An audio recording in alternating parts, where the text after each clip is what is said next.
Shalom, selamat malam Bapak Ibu Saudara-saudari yang terkasih dalam nama Tuhan Yesus Kristus. Kembali lagi bersama kami Sekolah Tinggi Teologi Ebenezer dan Majelis Daerah YPPI Batu di Sumbaksel. Puji nama Tuhan, malam hari ini kita diberikan waktu dan kesempatan untuk kembali beribadah. Puji nama Tuhan, kita diberikan waktu dan kesempatan untuk memuji Tuhan. Mari Bapak Ibu Saudara-saudari yang terkasih, saya mengajak kita semua untuk mempersiapkan hati dan pikiran kita, agar kita boleh sungguh-sungguh dalam menerima lawatan Tuhan malam hari ini. Sebab kuasa Tuhan akan mengalir dari tempat tinggi dan memenuhi kita di tempat ini. Mari kita menyanyikan pujian yang mengatakan bahwa Bapa mendengar seruan hati kita. Bahkan Dia adalah Bapa yang tidak akan pernah meninggalkan kita.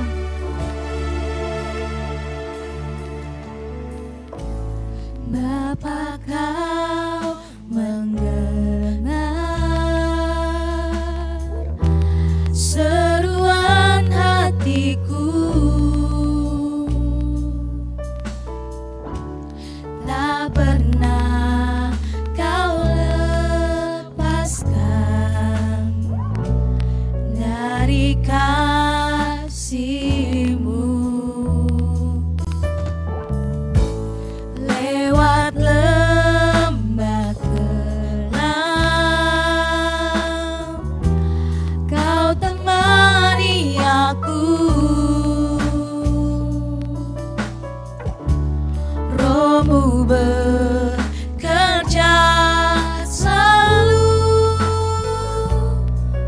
untuk kebaikanku. Mengalir kuasa-Mu, mengalir kuasa dari tempat maha tinggi. Bapa kekal mulia, Kau hadir di sini, memulihkan hati, menyembuhkan yang terluka. Ku kan tenang bersama-Mu, Bapa. Mari kita menyanyikan pujian ini dari awal.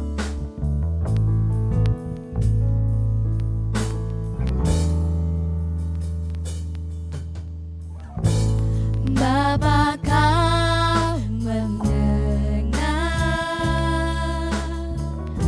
seruan hatiku, tak pernah Kau lepaskan dari kasih-Mu. Lewat lembah kelam, Kau temani aku. Roh-Mu bekerja selalu untuk kebaikanku.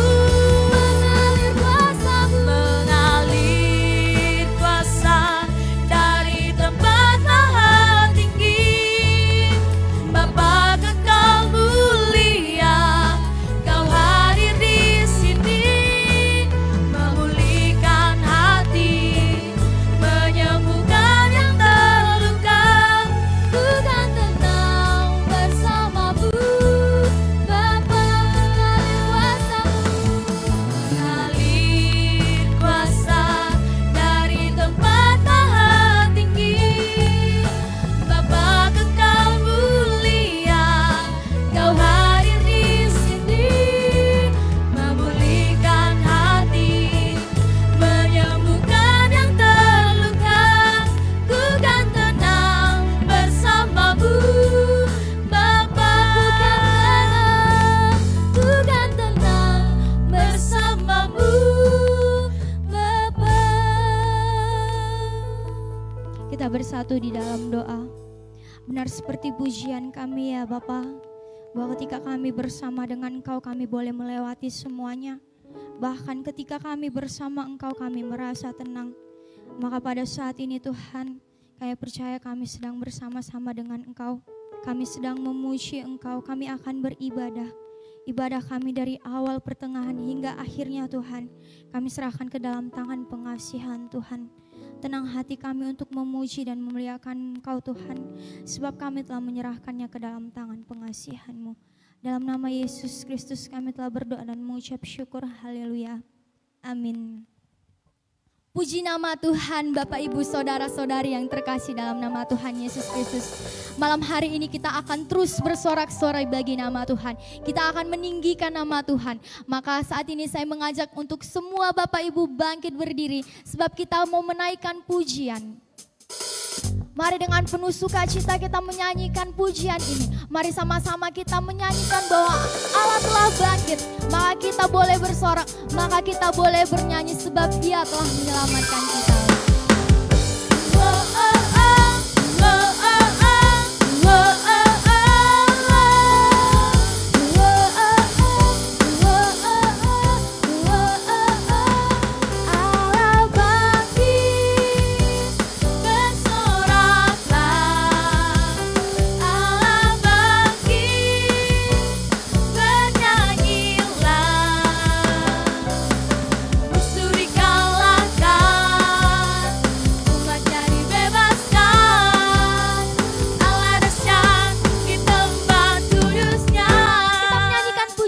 Dari awal, kerahkanlah kekuatan-Mu ya Allah. Kerahkanlah kekuatan-Mu ya Allah. Tunjukkanlah kuasa-Mu ya Tuhan. Serahkanlah musuh-Mu, selamatkanlah umat-Mu. Allah dahsyat di tempat kudus-Nya. Kerahkanlah kekuatan-Mu ya Allah. Kerahkanlah kekuatan-Mu ya Allah. Tunjukkanlah kuasa-Mu ya Tuhan. Serahkanlah musuh-Mu, selamatkanlah umat-Mu.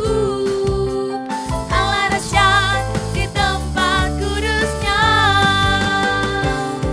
Allah bangkit, bersoraklah. Allah bangkit, bernyanyilah. Musuh dikalahkan, umatnya dibebaskan. Allah dahsyat di tempat kudus-Nya.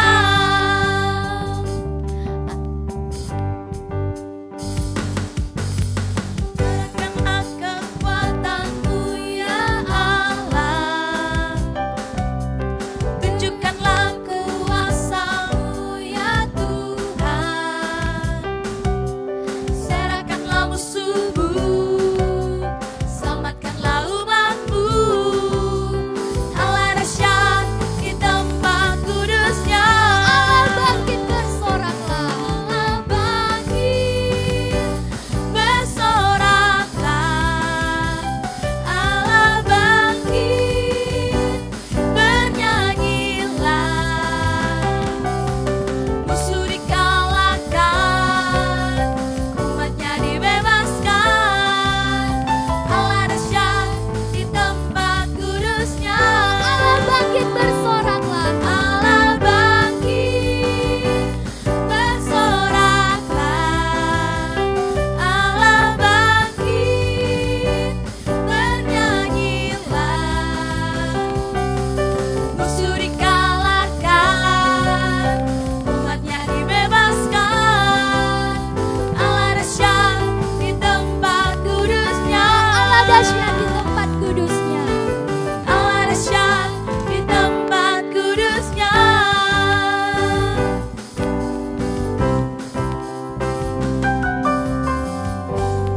Bapak Ibu, kita akan tetap terus memuji memuliakan nama Tuhan. Mari kita katakan bahwa nama Tuhan adalah menara kita yang teguh, amin. Kota benteng perlindungan kita. Mari kita menyanyikan pujian. Namanya Tuhanku, menara yang teguh, kota benteng perlindunganku. Mari kita menyanyikan pujian ini dengan penuh sukacita.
persilahkan kita semua untuk duduk kembali.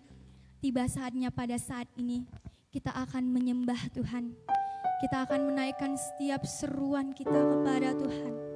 Sebab Dia adalah Allah kita yang baik. Mari kita menyanyikan pujian bersama Tuhan. Kita lewati semuanya.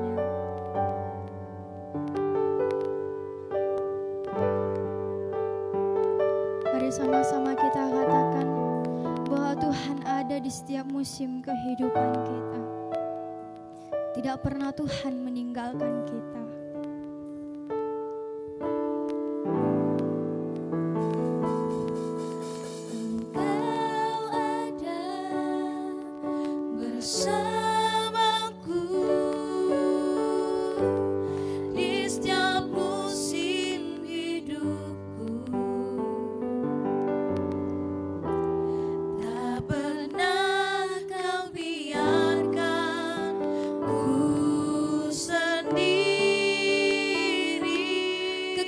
Di jiwa kami Tuhan adalah bersamamu. Kekuatan di jiwa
Mari kita memuji Tuhan, sebab Ia selalu ada bagi kita. Bahkan Ia tidak pernah meninggalkan kita. Mari kita sanjung Dia di tempat yang maha tinggi, sebab Dia adalah Imam besar yang agung.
Yang diberkati Tuhan, sebelum kita mendengarkan firman Tuhan, mari kita berdoa. Bapa di dalam Tuhan Yesus, kami bersyukur jika dari waktu ke waktu, dari ke hari Tuhan, Engkau tidak pernah meninggalkan kami. Dan terus memberkati kami, menuntun kami di tengah pergumulan-pergumulan hidup kami. Dan juga Engkau mengajar kami agar kami, ya Tuhan, di dalam kehidupan ini mengelola setiap tanggung jawab tugas-tugas kami dengan cara yang sesuai dengan kehendak dan rencana Tuhan dalam kehidupan kami. Walaupun kami tahu Tuhan bahwa sering sekali dalam kehidupan ini bahwa pikiran-pikiran kami, bahwa cara-cara kami yang kadang-kadang kami praktekkan. Itulah sebabnya kami terus mau belajar kepada Tuhan melalui kebenaran firman-Mu malam hari ini, supaya melaluinya Tuhan kami terus belajar bagaimana seharusnya kami hadir di tengah dunia ini menjadi berkat, ya Tuhan, sesuai dengan panggilan Tuhan atas hidup kami. Karena sebagai orang yang percaya, yang sudah dipanggil Tuhan dari kegelapan kepada terang-Mu yang ajaib, bahwa kami tidak boleh hidup hanya untuk perkara-perkara yang sementara, tapi bernilai kekal, ya Tuhan. Itulah sebabnya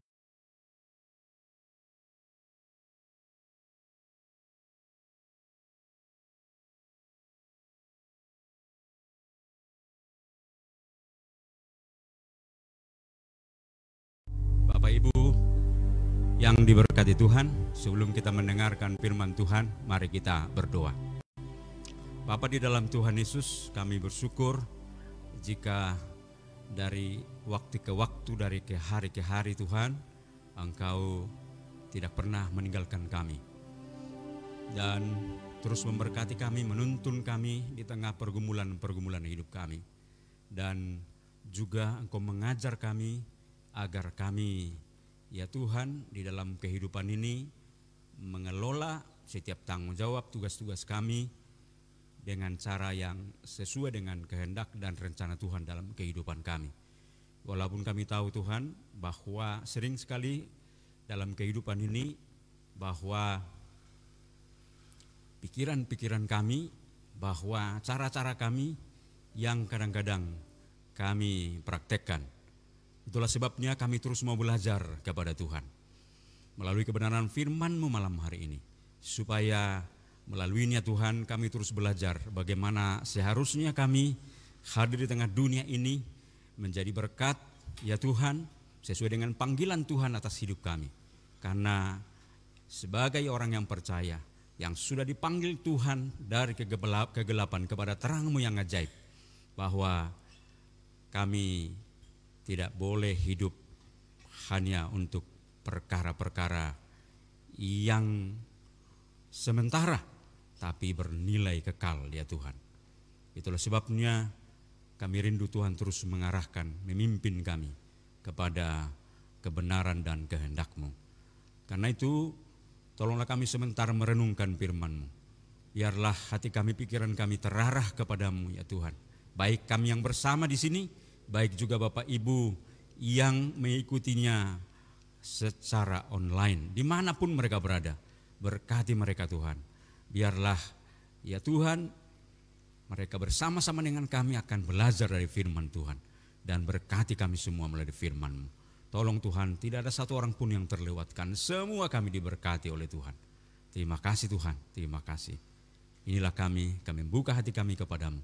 Kalau ada dosa pelanggaran kami yang belum kami akui di hadapan-Mu, yang kami lakukan di waktu yang tua yang lalu, atau hari ini, ampuni kami Tuhan, kuduskan kami, supaya kami layak mendengarkan firman. Terpujilah Tuhan mendengarkan doa kami, dalam nama Tuhan Yesus kami sudah berdoa. Amin. Salam. Firman Tuhan yang kita renungkan pada malam hari ini sesuai dengan tema yang sudah ditetapkan dari Matius pasal yang kelima, ayat 13 sampai dengan ayat yang ke-16.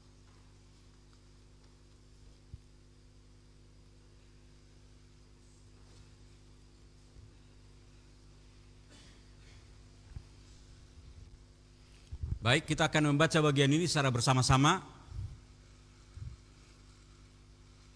Boleh juga Bapak Ibu yang mengikuti secara online membaca bagian ini karena tidak terlalu panjang. Kita baca bersama-sama. Matius pasal yang kelima, ayat yang ke-13 sampai 16. Garam dunia dan terang dunia. 1, 2, 3. Kamu adalah garam dunia. Jika garam itu menjadi tawar, dengan apakah ia diasinkan? Tidak ada lagi gunanya selain dibuang dan diinjak orang. Kamu adalah terang dunia. Kota yang terletak di atas gunung tidak mungkin tersembunyi.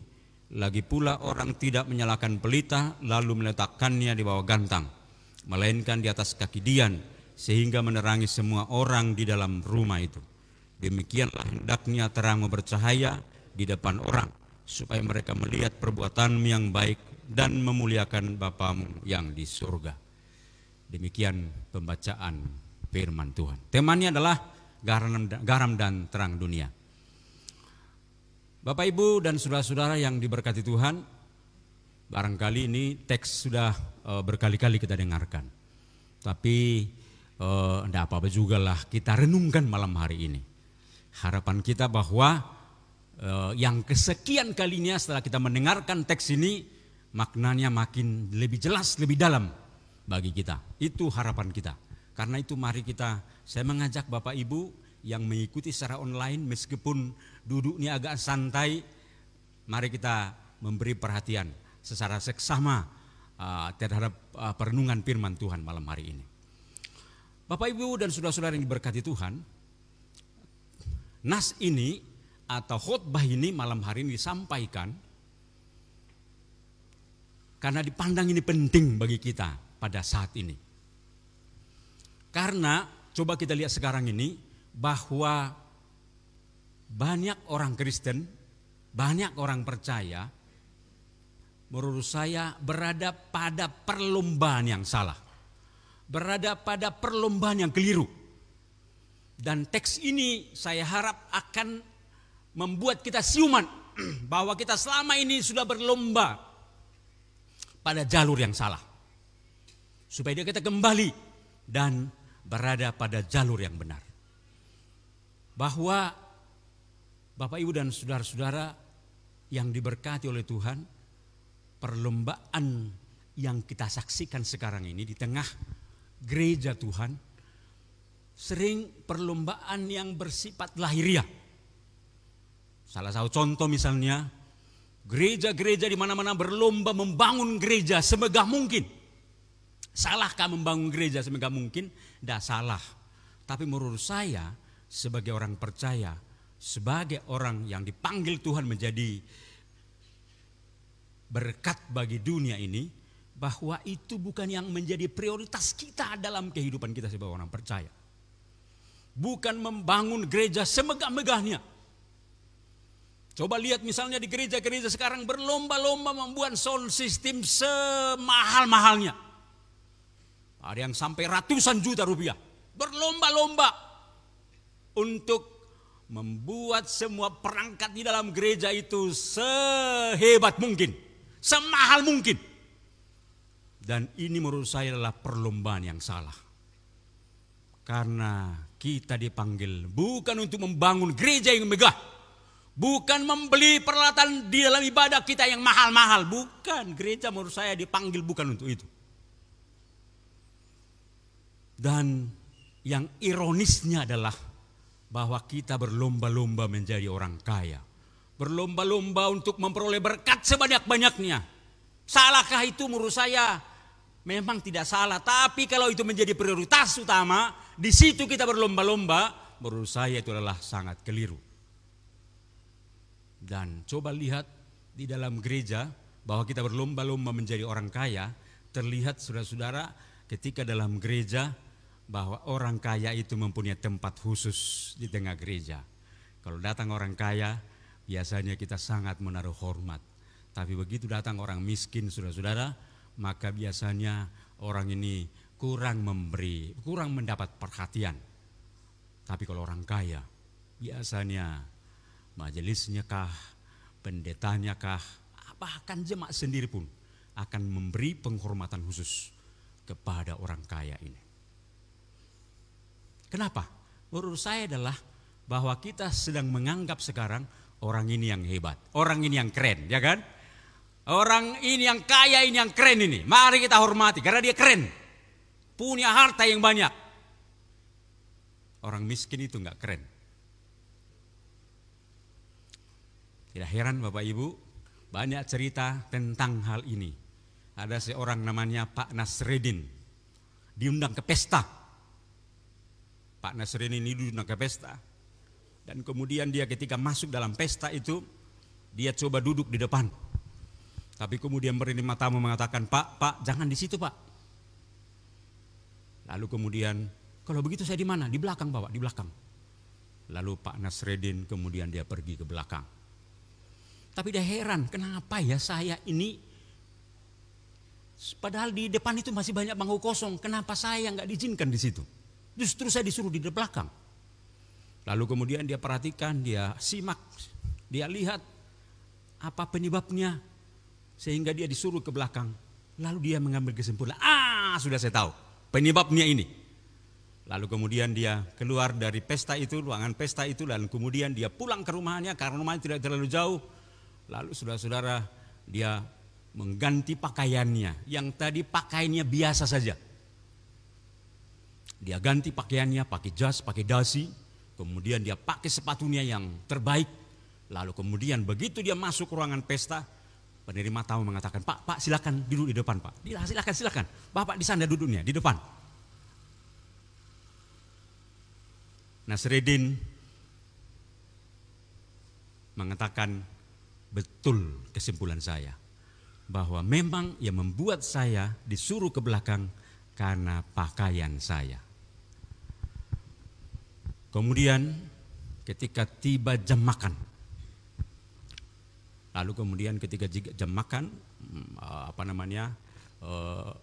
hidangan disiapkan, lalu Pak Nasreddin mengambil makanannya, dan kemudian ketika dia memakan makanannya, nasinya, lauknya, dimasukkannya ke kantong jasnya.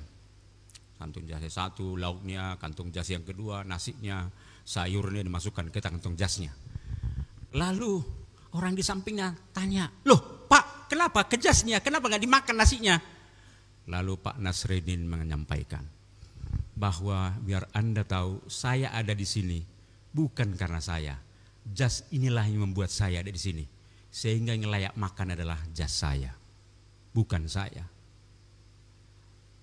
Memang inilah kenyataannya, bahwa kita begitu menaruh hormat kepada orang yang tampilannya luar biasa, bukan? Kita anggap ini, kaya ini, banyak uangnya ini, sehingga kita menaruh hormat kepada dia. Itu sebabnya kita berlomba-lomba untuk menjadi orang yang kelihatannya kaya. Berlomba-lomba menjadi orang yang kelihatannya keren, saudara-saudara. Supaya apa? Supaya lebih terhormat. Menurut saya ini adalah perlombaan yang salah.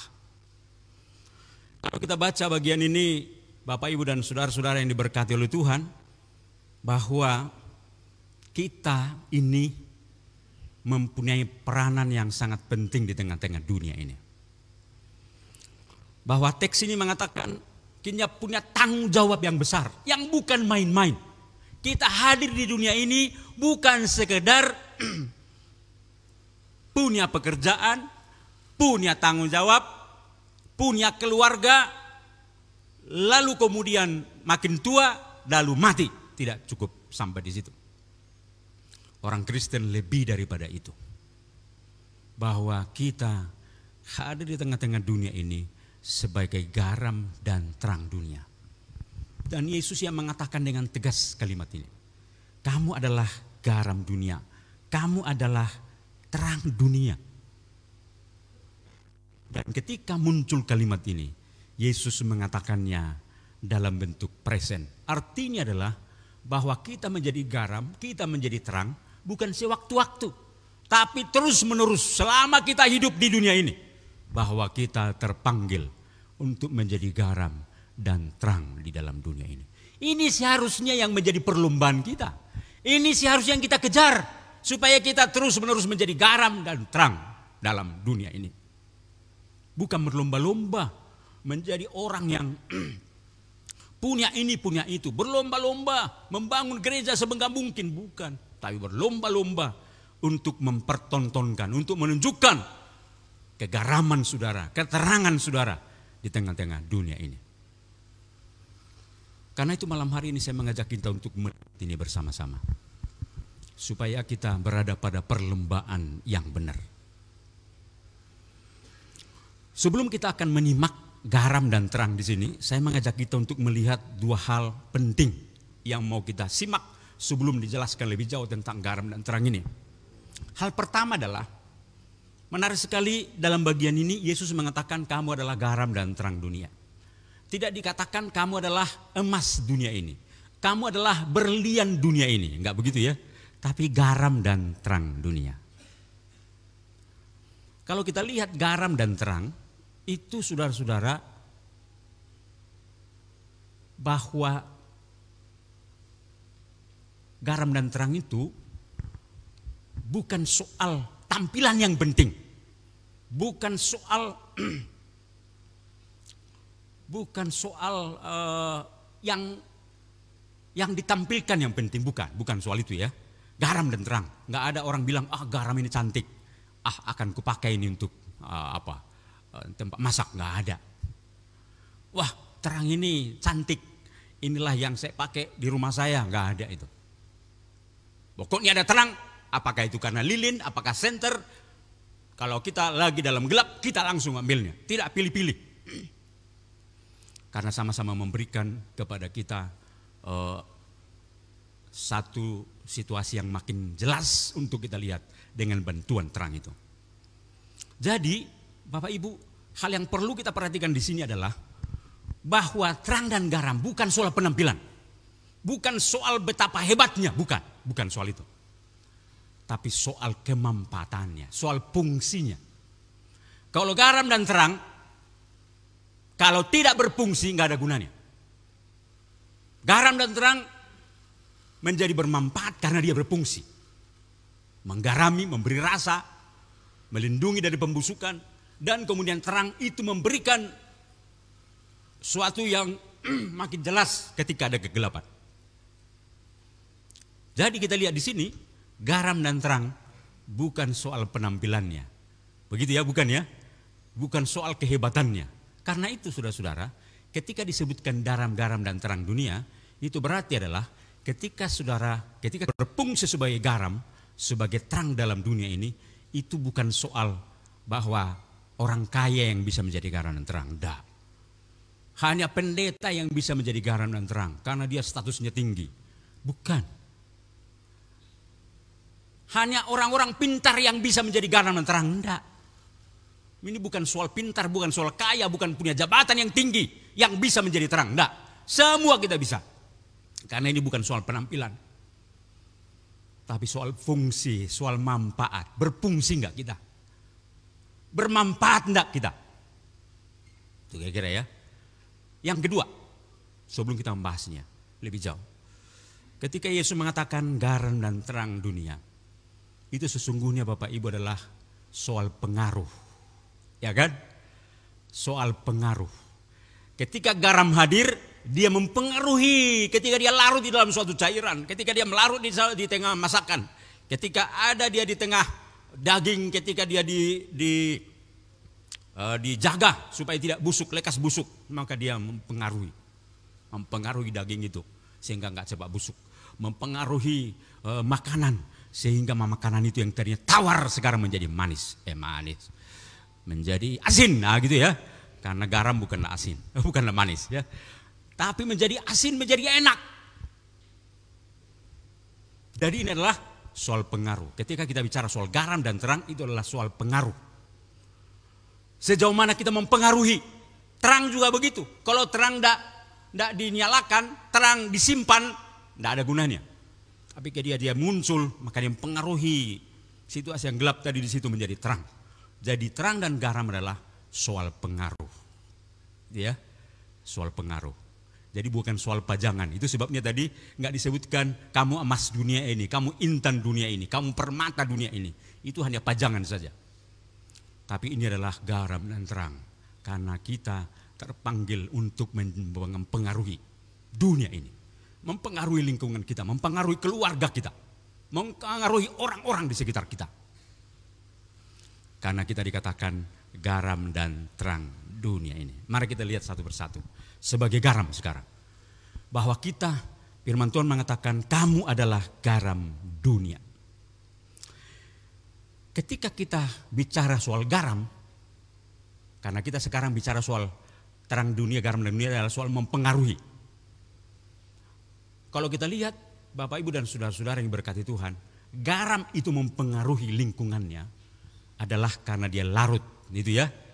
Dan kemudian dirasa, begitu ya.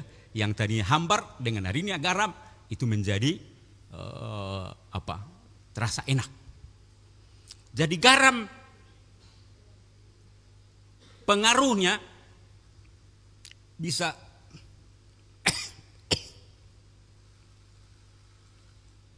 pengaruhnya saudara-saudara nampak, ketahuan ketika dicicipi, ya kan?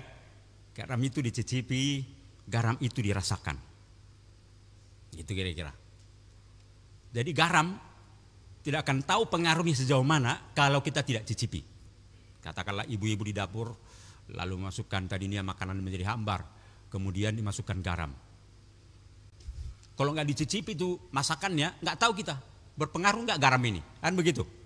Sudah asinkah atau keasinankah? Nah, itu ya kira-kira ya, dicicipi. Terima kasih.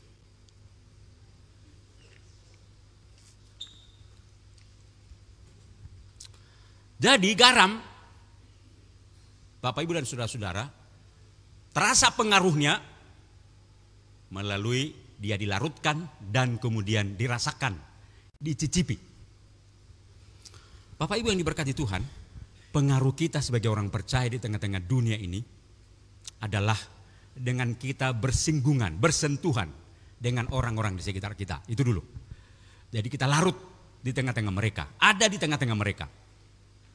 Dan kemudian mereka mencicipi kehidupan kita. Karena dikatakan kamu adalah garam dunia ini. Kalau mereka tidak mencicipi kehidupan kita, maka tidak mungkin hidup kita mempengaruhi hidup mereka. Karena ini adalah soal pengaruh, garam dan terang. Jadi ketika kita hari di dunia, maka pengaruh kita yang harus lebih kuat. Jangan pengaruh mereka yang lebih kuat. Nanti kita lihat seperti apa kalau pengaruh mereka lebih kuat.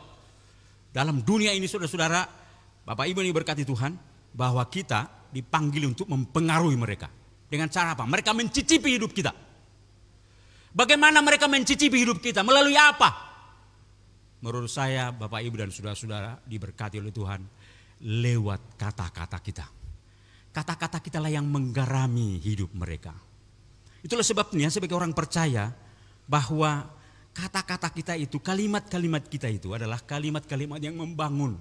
Kalimat-kalimat yang menguatkan, kalimat-kalimat yang menyembuhkan, bukan melukai, bukan menghina orang lain, bukan merendahkan orang lain. Tapi membangun orang lain. Kalau kau menghina orang lain, kalau kau merendahkan orang lain, kira-kira begitu, maka yang terjadi adalah engkau sudah kehilangan kegaramanmu. Engkau tidak layak disebut garam dunia ini. Engkau mungkin lebih tepat dalam tanda petik semacam racun dunia ini. Maaf ini, ya kan? Kata-kata kita lah yang dicicipi orang lain. Dia dengarkan kata-kata kita. Dia simak kata-kata kita. Membangun hatinya kah? Menguatkan pikirannya kah? Atau justru membuatnya menjadi makin jauh dari Tuhan? Justru membuatnya makin membelakangi Tuhan. Karena itu, supaya kita menjadi garam dan terang dunia, gunakan kata-kata yang membangun. Jangan sembarangan berkata-kata. Jangan sembarangan menggunakan kalimat-kalimat kita. Apalagi dengan orang-orang di luar sana. Karena itu Bapak Ibu yang diberkati Tuhan, ini menjadi pergumulan menurut saya. Memang berkata-kata itu tidak mudah. Dalam pengertian kata-kata yang baik. Untuk mengeluarkan kata dari mulut kita itu gampang sekali. Tapi kata-kata yang seperti apa? Kalau kata-kata yang sembrono gampang saja. Menurut saya adalah mari kita belajar malam hari ini. Bahwa kita mengeluarkan kalimat-kalimat yang membangun orang lain. Yang menguatkan hati orang lain. Jangan balas kalau misalnya orang itu melakukan sesuatu yang mungkin menghina saudara. Jangan balas itu dengan hinaan lagi. Tapi justru Anda membantunya supaya dia tidak mengulang kalimat-kalimat itu lagi. Tentunya tidak mudah, tapi itulah perjuangan kita karena kita adalah garam. Lewat apa lagi orang mencicipi hidup kita? Kata-kata kita tadi. Yang kedua adalah melalui tindakan nyata ketika kita menunjukkan kebaikan kepada orang-orang di sekitar kita. Bahwa dunia ini ketika bicara soal garam, ya dikatakan di sini garam itu kalau dunia ini berarti kalau begitu dunia ini membutuhkan garam. Lagi apa dunia ini sehingga dibutuhkan garam? Karena hambar dunia ini. Yang kedua sedang mengalami pembusukan moral, sedang mengalami problem. Oleh karena itulah ketika kita hadir di tengah-tengah dunia ini, supaya orang mencicipi kegaraman kita, maka kita tunjukkan kebaikan kepada mereka. Dengan menunjukkan kebaikan, harapan kita itu kan melawan kerusakan-kerusakan yang terjadi di sekitar kita, di tengah-tengah dunia ini. Bapak, Ibu dan saudara-saudara diberkati oleh Tuhan. Ketika orang sedang mengalami kerusakan oleh karena stres barangkali. Kerusakan oleh karena terlalu banyak problem barangkali, saudara-saudara. Barangkali oleh karena bencana, penyakit dan lain sebagainya. Dia susah barangkali. Maka saudara menunjukkan kebaikan. Menolong dia menghadapi kerusakan itu. Lewat tindakan yang nyata. Membantu dia, menolong dia. Kalau dia sakit mengunjunginya. Kalau dia kena bencana membantunya, saudara-saudara. Jadi kita melakukan kebaikan. Dan dia cicipi kebaikan kita itu. Yang membuatnya menjadi sadar bahwa ada orang sebaik saudara. Ada orang yang hari di dunia di sekitar dia yang masih peduli dengan hidupnya. Jadi mempraktekkan kebaikan, membantu orang-orang di sekitar kita. Itulah kira-kira menunjukkan kegaraman kita kepada orang lain.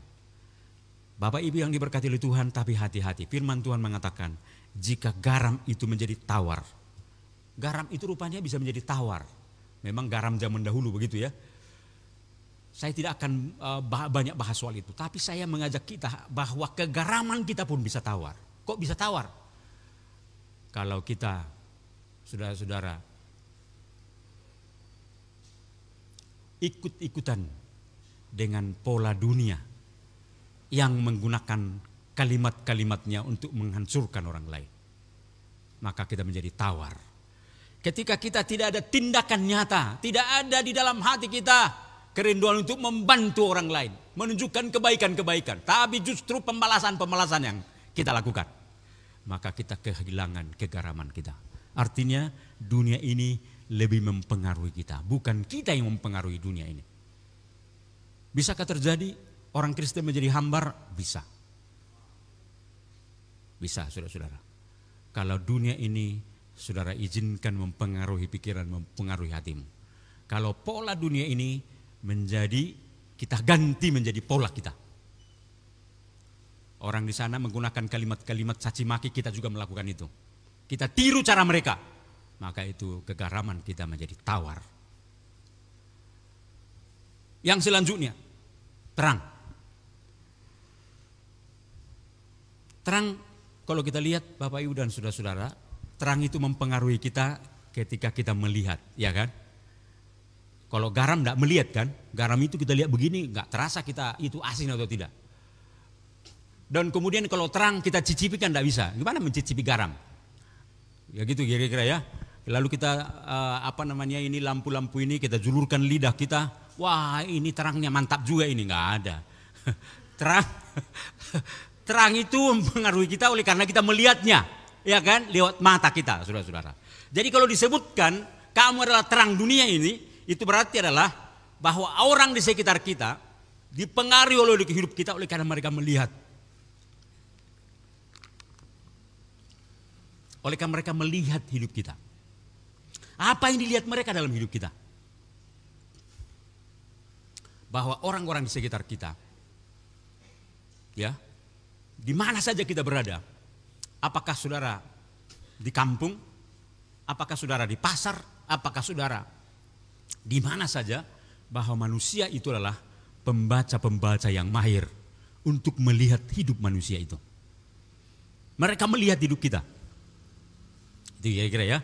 Jadi untuk menjadi terang adalah dengan melihat hidup kita. Apa yang dilihat dalam hidup kita? Yang dilihat dalam hidup kita adalah, yang pertama adalah bahwa kita hidupnya berbeda dengan mereka. Berbedanya di mana? Bahwa di dunia ini saudara-saudara, untuk bisa menjalani hidup ini tidak mungkin tanpa dosa. Dunia ini punya prinsip bahwa supaya berhasil, supaya hidupmu enak, maka buat dosa nggak apa-apa. Buat dosa dalam usaha, buat dosa dalam pekerjaan, buat dosa di tengah keluarga, itu nggak apa-apa. Kalau sekali-sekali, kalau terpaksa nggak apa-apa juga sering-sering kalau terpaksa, ya kan? Dunia ini punya prinsip begitu. Jadi kita hendak menunjukkan kepada dunia ini bahwa bisa dalam hidup di dunia ini kita bisa hidup tanpa dosa. Jadi orang akan melihat hidup kita bahwa kita bisa hidup tanpa dosa. Di tengah usaha, di tengah pekerjaan kita, di tengah kehidupan kita sehari-hari, di tengah keluarga, di mana saja. Bahwa ternyata dalam dunia ini sebagai orang percaya kita pertontonkan kepada mereka bahwa kita bisa hidup tanpa dosa. Ketika mereka melihat, wah luar biasa orang ini, tidak kompromi dengan dosa, dia tidak hidup dengan kita sama dengan kita, hidupnya luar biasa.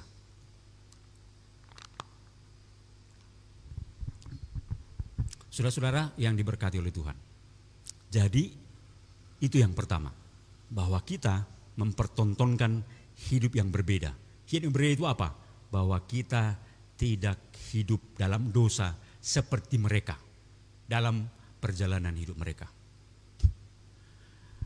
Yang kedua, melalui apa mereka melihat kehidupan kita? Yang kedua adalah bahwa hidup kita ini berbeda dengan mereka. Yaitu kalau dunia ini menjalani hidup ini indah bagi mereka. Hidup ini enak bagi mereka kalau punya kekayaan, kalau punya harta. Kalau semua keinginan mereka terpenuhi, wah itu baru hidup yang enak. Bagi kita sebagai orang percaya, Bapak Ibu dan saudara-saudara, bahwa bagi kita yang indah dalam hidup ini, yang membuat kita bersuka cita menjalani kehidupan ini, bukan kepada segala sesuatu yang disebutkan tadi, tapi karena kita memiliki Tuhan. Ada Tuhan bersama dengan kita. Inilah dasar sukacita kita. Inilah dasar yang membuat kita terus bersemangat menjalani hidup. Jadi hidup kita menjadi contoh, menjadi teladan, menjadi tontonan bagi mereka bahwa kita meskipun hidup sederhana, hidup pas-pasan, hidup biasa-biasa saja, tapi menjalani hidup ini dengan sukacita, semangat terus oleh karena ada Tuhan hadir di dalam kehidupan kita. Saya memberikan bandingannya bagi kita supaya makin melihat kita bahwa harta yang terpenting dalam hidup ini, Bapak Ibu dan saudara-saudara, adalah Tuhan. Seandainya semua harta di dunia ini adalah milik kita, baik harta di udara, di laut, begitu ya, di darat, semua harta saudara, tapi saudara nggak memiliki Tuhan, apakah Anda mau memiliki harta sebanyak-banyaknya tanpa Tuhan?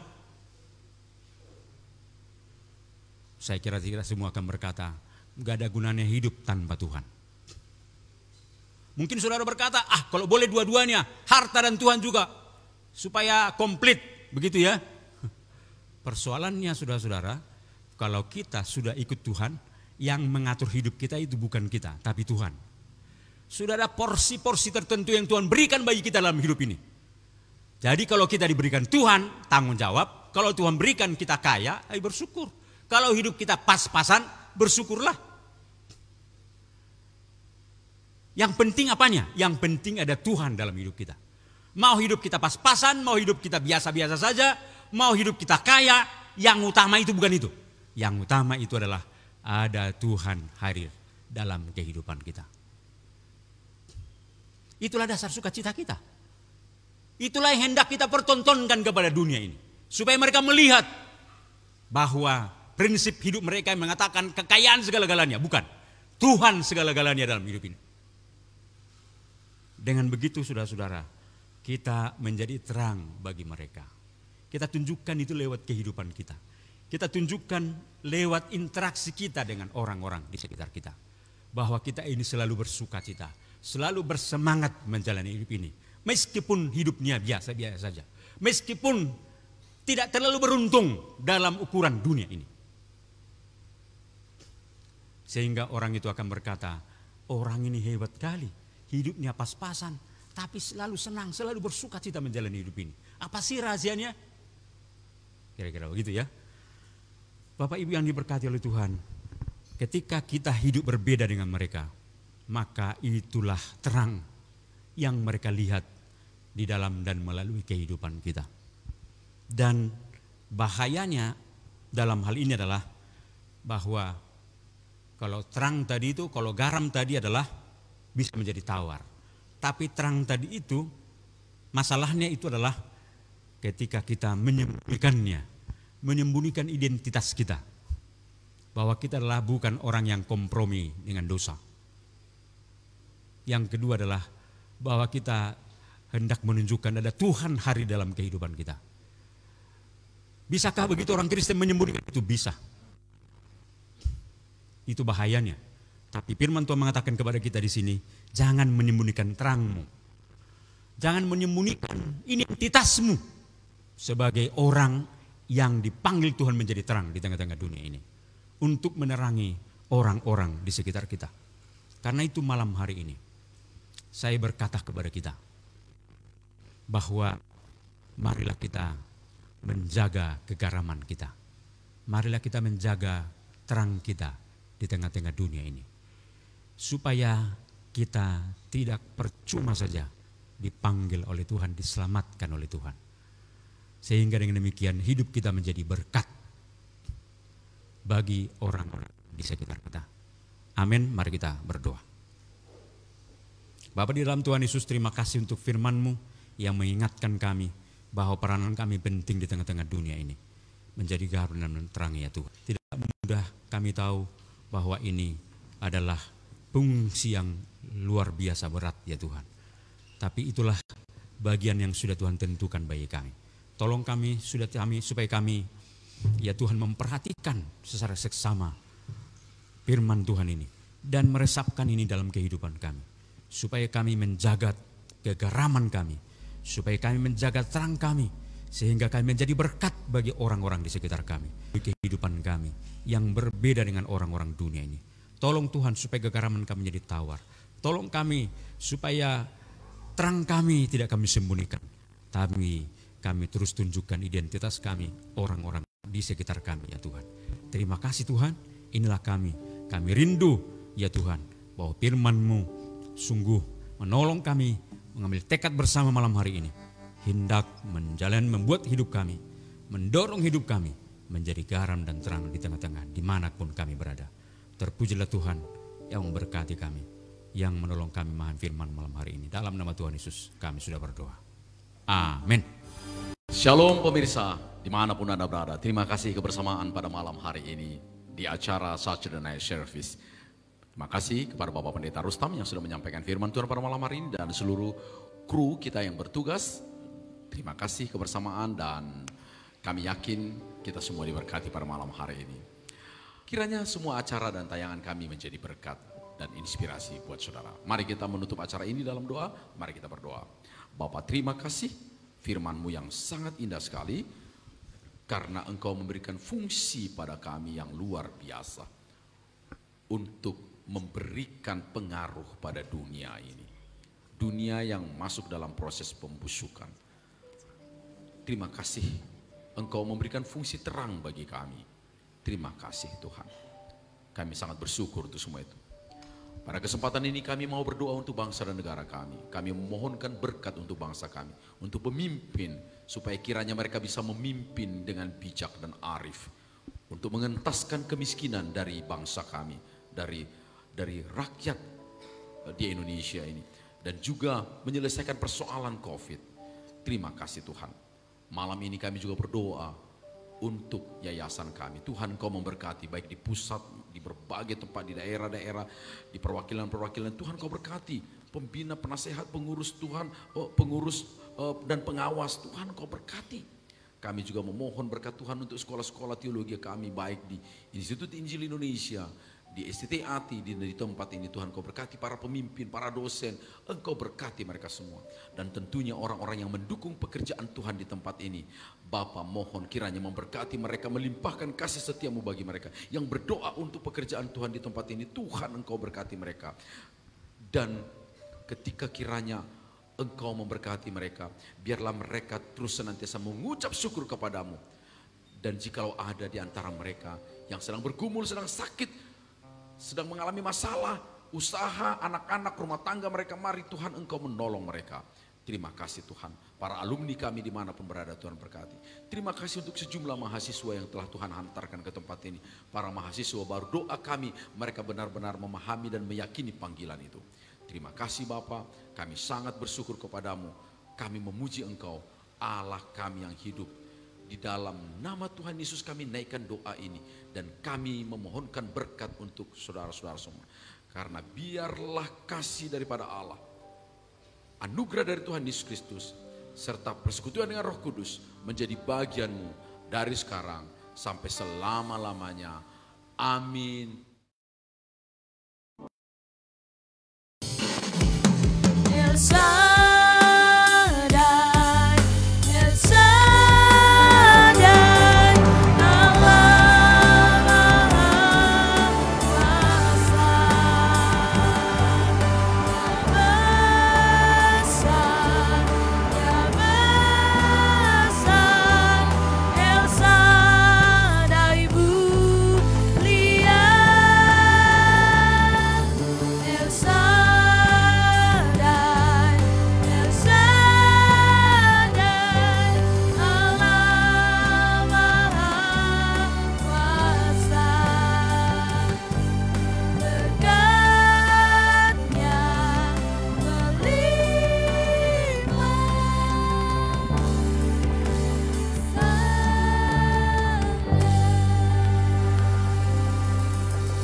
Tuhan, Bapak Ibu Saudara-saudari yang terkasih dalam nama Tuhan Yesus Kristus. Saat ini kita akan berpisah-pisah, dan sebelum kita berpisah-pisah kita akan melangkah jauh bersama Tuhan. Kita mau menyanyikan pujian, namanya Tuhanku menara yang teguh. Saya mengajak kita semua untuk bangkit berdiri. Mari kita menyanyikan pujian ini dengan penuh sukacita.